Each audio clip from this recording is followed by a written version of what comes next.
Welcome to the Alternative Hair Alchemist podcast. Now, whether you're one of the hundreds of thousands of women experiencing hair loss for any number of reasons, or if you're curious and want to check out what alternative hair is all about, you are in the right place. Hi, I'm Deborah. I am a certified alternative hair specialist, educator, and the co-creator of a one-of-a-kind, shame-free, stigma-free alternative hair boutique called Very Best Little Hair House, and that's where the magic happens. That's where I help women and men like you find the alternative hair that brings their inner beauty out. We take over where genetics or Mother Nature dropped the ball and help you find and wear the alternative hair that makes you feel vibrant. I've made it my business to discover all there is to know about good wigs and toppers, and I love to talk about them. It's not just hair. It's so much more than that.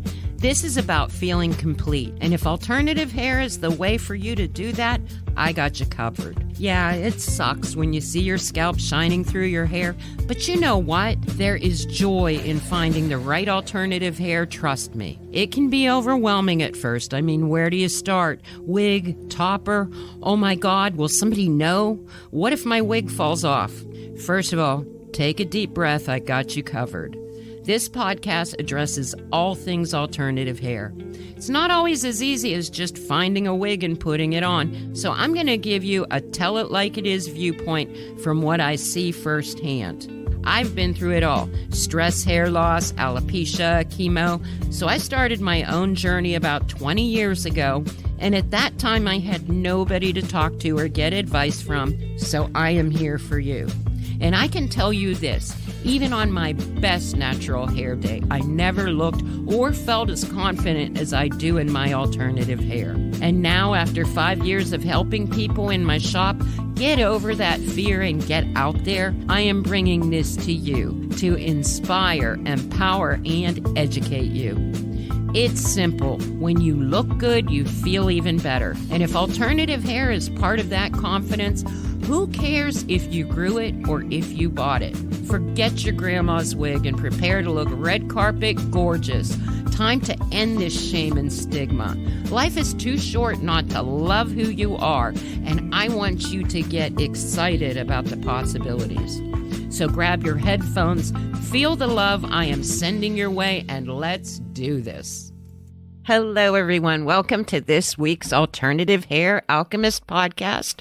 This is Deborah Heim. Come on in, have a seat, and we're going to get to chatting about alternative hair.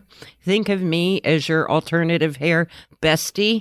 I'm going to give you the tell it like it is version of what I see on alternative hair.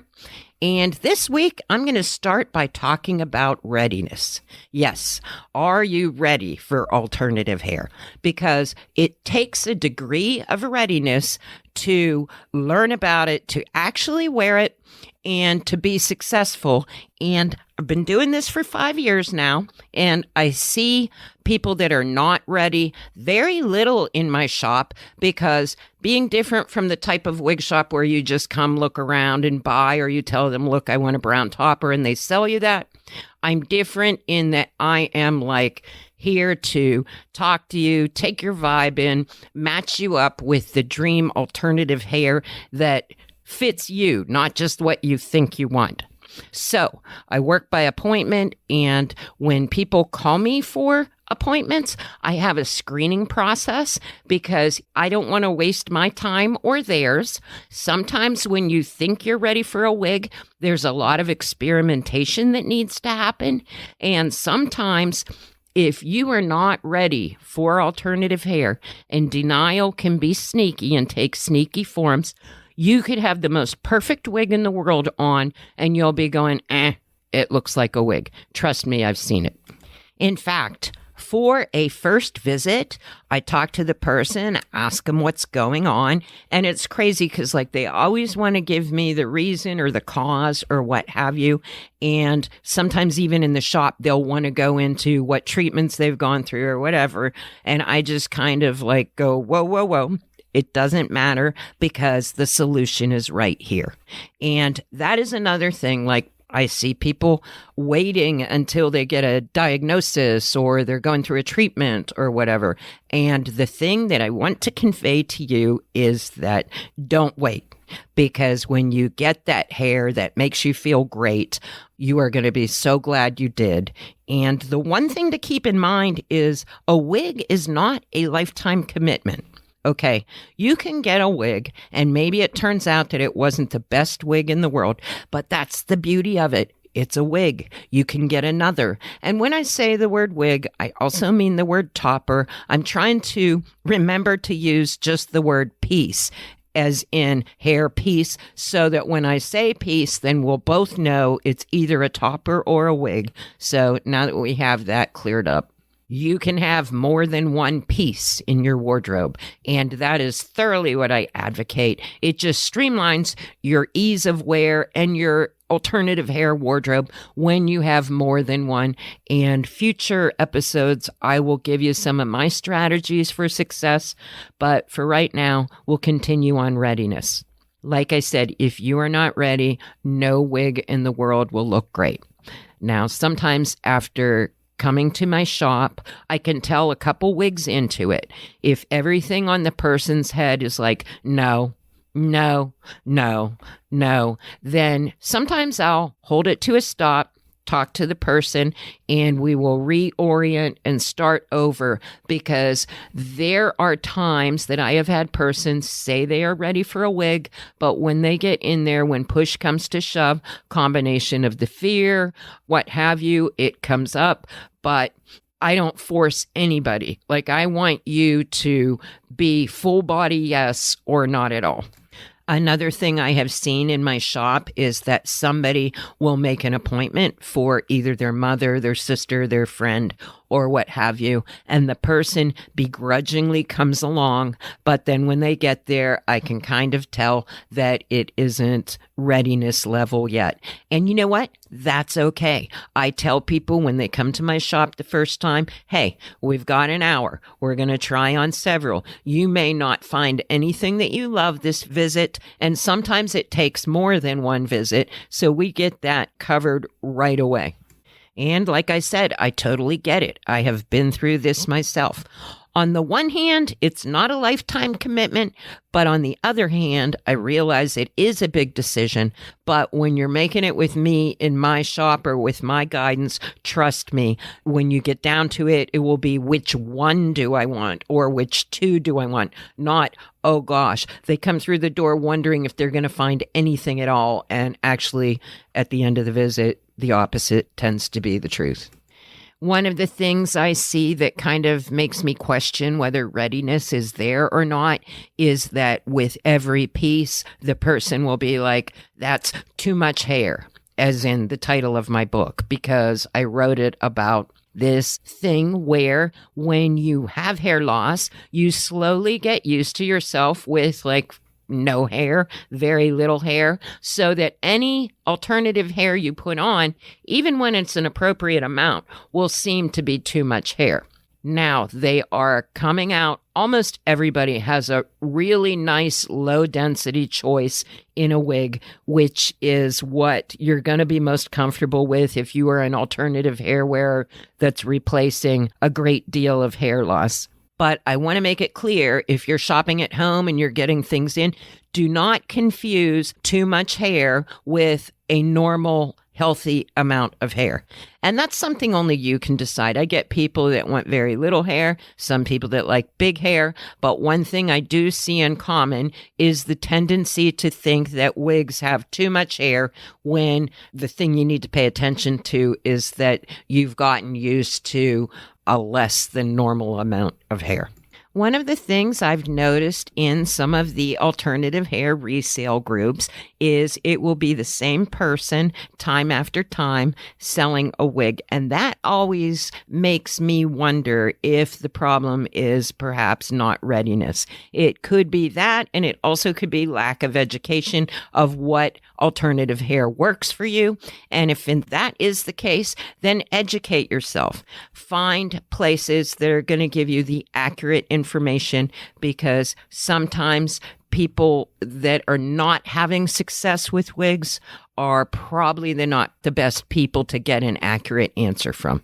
And I see this type of effect in the so-called hair loss support groups. You will get people that are caught up in the actual hair loss itself, still kind of feeling sorry for themselves and continuing to focus on the problem.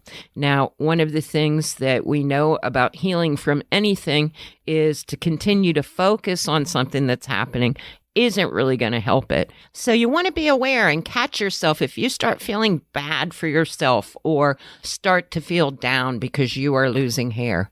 First of all, stop it.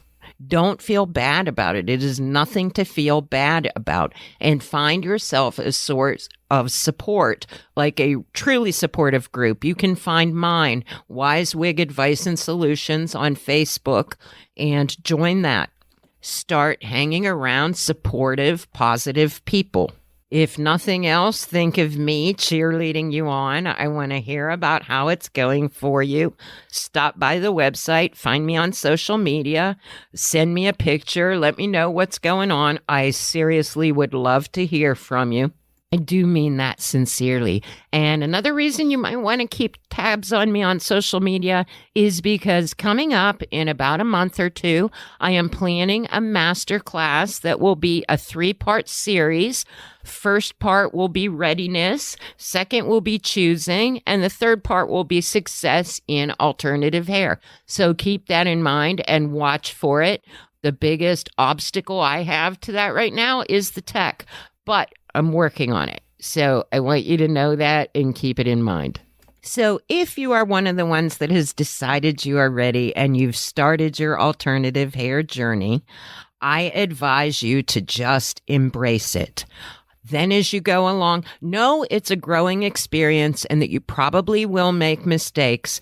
But when you embrace it as the solution to feeling great about yourself that it is, it makes mistakes or what you might perceive as an insult to be not so hurtful.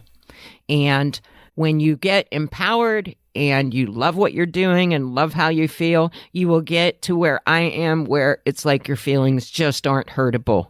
Anything that is said to me, I take it as data and either improve or change what I'm doing and go from there.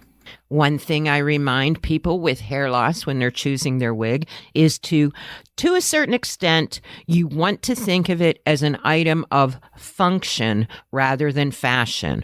Although alternative hair can be one of the most fashionable things ever, I say it all the time, even on my best natural hair day, I did not look as great or as salon fresh as I do in any of my alternative hair days. So get used to the compliments. People will ask you all the time, where do you get your hair done? And from that, you can answer that question any number of ways. Sometimes I tell them it's a wig. Sometimes I simply say supercuts. And if you're not in the U.S., supercuts is like a bargain place where you can get your hair cut. Not as any means of an insult to supercuts, but there are plenty of them around here. So if you want to keep them guessing, just insert your favorite salon name. And before I go, don't let wanting to look perfect or last-minute panic before you go out the door stop you from wearing alternative hair. One of the things I do in my shop is a lot of cheerleading and encouragement, and I want to do that for you right now. I mention that last-minute panic because I often see it in my shop, even when people are absolutely thrilled about what they've chosen. And we decide, okay, you're going to wear it out of the store, we're going to cut the tag, what have you. After that moment that tag is cut, there's this moment when it becomes very real. So even if you're at home, this might happen to you. When you're about to go out that door, I know I do it myself to this day. Sometimes you'll kind of second guess or whatever. Well, don't do that to yourself. I assure you, you look great. Rock that alternative hair. Come back next week because I think I'm going to talk about when your friend isn't your friend or no support from your significant other. Until next time, take care. If you loved this episode and want to connect with me, please go to my website and drop me an email. verybestlittlehairhouse.com so we can get in touch. And until next time, remember that you are beautiful, perfect, and loved just the way you are.